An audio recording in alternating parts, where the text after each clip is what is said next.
A dance with dragons. The icy winds howled across the desolate landscape of the north, carrying with them the scent of winter and the promise of a darkness long forgotten. At the wall, Lord Commander Jon Snow stood atop the massive ice structure, his black cloak whipping about him as he gazed out over the haunted forest beyond. "Winter is coming," he murmured, the words of his house, never feeling more prophetic. Ghost, his loyal dire wolf, padded silently beside him, red eyes alert for any sign of danger. The Night's Watch, once a noble order, now stood as the realm's last line of defense against threats both human and otherworldly. And Jon Bastardborn, and barely a man, bore the weight of command. Miles to the south, in the Wartorn landscape of the Riverlands, a hooded figure moved with purpose through a ruined village. Arya Stark, no longer the wild child of Winterfell, had returned to Westeros with the skills of the Faceless Men. Her list of names, a litany of vengeance, drove her forward. "Valor Morghulis," she whispered, her hand resting on Needle's hilt.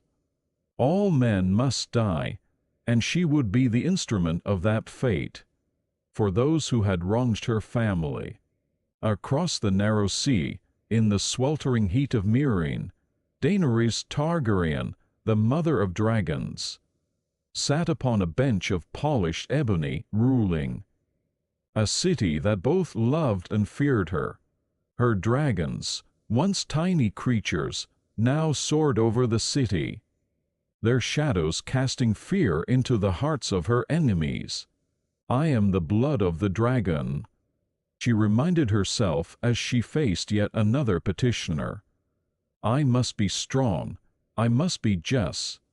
But even as she spoke the words, doubt gnawed at her. The politics of Meereen were a quagmire, and for every problem she solved, two more seemed to arise. And always, always, her thoughts turned westward, to the Iron Throne that was her birthright.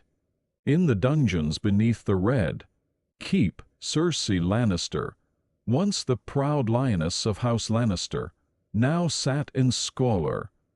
Her golden hair was matted, her emerald eyes dulled by despair. The Faith had imprisoned her, stripping away her power and dignity. "I am a Lannister," she muttered, her voice hoarse. "I am the Queen. I will have my vengeance." But even as she clung to her anger, fear crept in.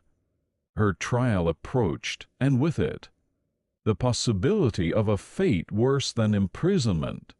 Far to the north, beyond the Wall, Bran Stark's journey had taken him to the cave of the Threed Crow, under the tutelage of Bloodraven, the last Greenseer. Bran delved deep into the mysteries of weirwood magic.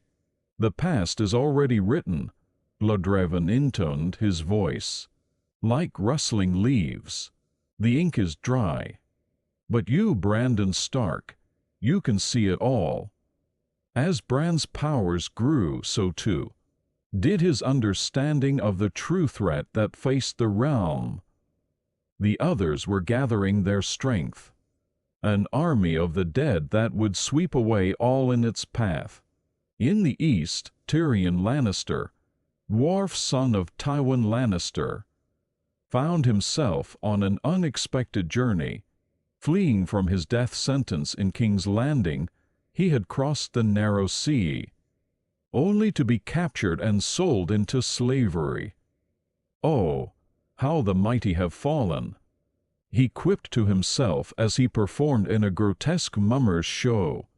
But beneath his japes, a keen mind worked tirelessly, plotting his return to the Game of Thrones. As these disparate threads began to intertwine, the Seven Kingdoms trembled on the brink of chaos. In the Iron Islands, Victarion Greyjoy set sail with the Iron Fleet. seeking to win the hand of Daenerys Targaryen for his brother Euron. His journey would take him through treacherous waters, both literal and metaphorical. "I am the storm," Victarion growled as he stood at the prow of his ship. "The first storm, and the last." In Dorne, the sand snake seethed with the desire for vengeance. The death of Oberyn Martell had awakened a bloodlust that threatened to plunge the realm into yet another war. Prince Doran Martell, cautious and calculating, sought to temper their rage while setting in motion plans years in the making. "Vengeance," he told his daughter Arianne, "justice, fire and blood. I am not blind, nor deaf. I know you all want war. But we are no Aegon the Conqueror." As the story unfolded, new players entered the game. Young Griff, claiming to be Aegon Targaryen, son of Rhaegar and rightful heir to the Iron Throne, landed in the Stormlands with the Golden Company at his back. His arrival sent shockwaves through the already fragile political landscape of Westeros. Jon Connington, once hand of the king to Aerys Targaryen, now served as young Griff's protector and advisor. Exiled and disgraced, he saw in the young man a chance for redemption and the fulfillment of a promise made long ago. "For you, Rhaegar," he whispered as he watched young Griff rally his troops, "your son will sit the Iron Throne, or I'll die in the attempt." As these events unfolded, the North remembered. The Boltons' hold on Winterfell was tenuous at best, with loyalty to the Starks running deep in the veins of every Northman. Stannis Baratheon, the one true king in the eyes of some, marched through blizzards to challenge the Boltons' rule. "I was trying to win the throne, to save the kingdom, when I should have been trying to save the kingdom to win the throne," Stannis realized as he led his weary troops through the snow. At the Wall, Jon Snow's leadership was tested as never before.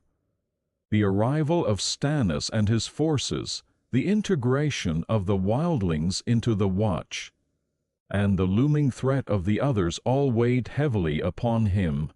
His decisions, made with the best intentions, sowed seeds of discontent among his brothers. "Kill the boy, Jon Snow," Maester Aemon had told him. "Kill the boy and let the man be born." But as Jon would learn, the man he became was not to everyone's liking. In Meereen, Daenerys faced challenges from within and without. The Sons of the Harpy, a shadowy organization opposed to her rule, struck from the shadows, sowing fear and discord. Her dragons, growing ever larger and more uncontrollable, posed a threat to the very people she sought to protect. As she stood atop the Great Pyramid, watching her children soar over the city, Daenerys felt the weight of her ancestors' legacy upon her shoulders. "I will be no one's slave," she declared to the wind. "I will be no one's queen. I will be a conqueror." But conquest, as she was learning, was far easier than rule. Tyrion's journey took an unexpected turn when he encountered Jorah Mormont, the exiled knight who now sought to win back Daenerys' favor. Together, they embarked on a perilous voyage to Meereen, each with their own agenda. "I have a realistic grasp of my own strengths and weaknesses," Tyrion mused as their ship sailed east. "My mind is my weapon. My brother has his sword, King Robert had his warhammer, and I have my mind.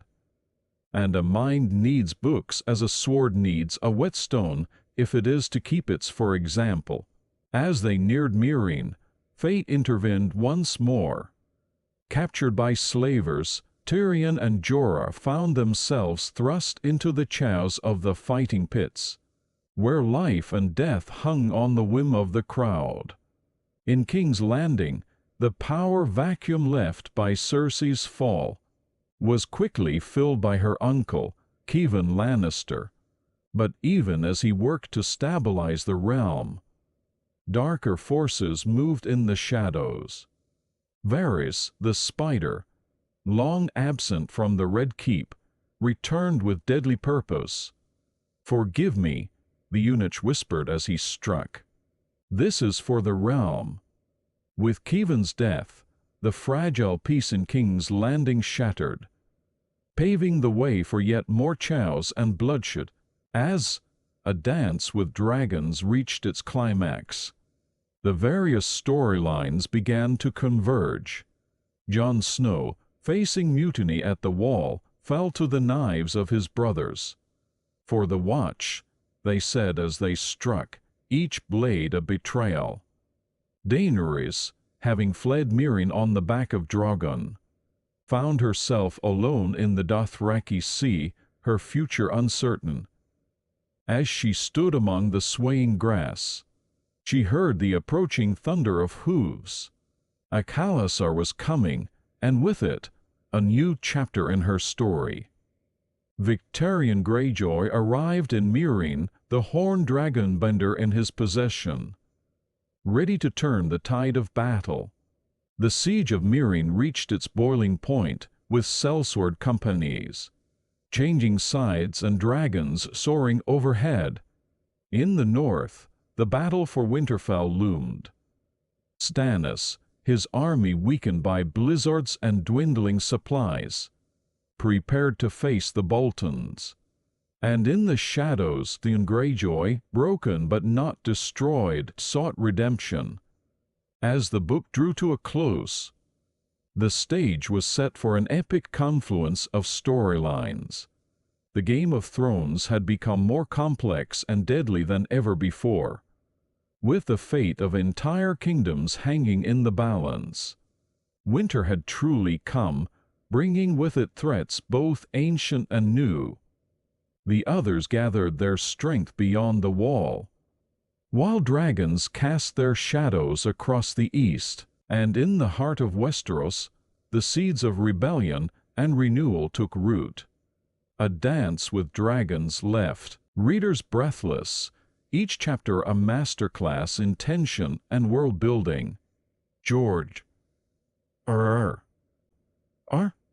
Martin's intricate plotting and richly drawn characters created a tapestry of intrigue, betrayal, and heroism that kept readers guessing until the very end. As the final pages turned, one thing was clear. The Song of Ice and Fire was building to a crescendo that would shake the very foundations of this meticulously crafted world. The Dance of Dragons had begun, and its steps would echo through the ages.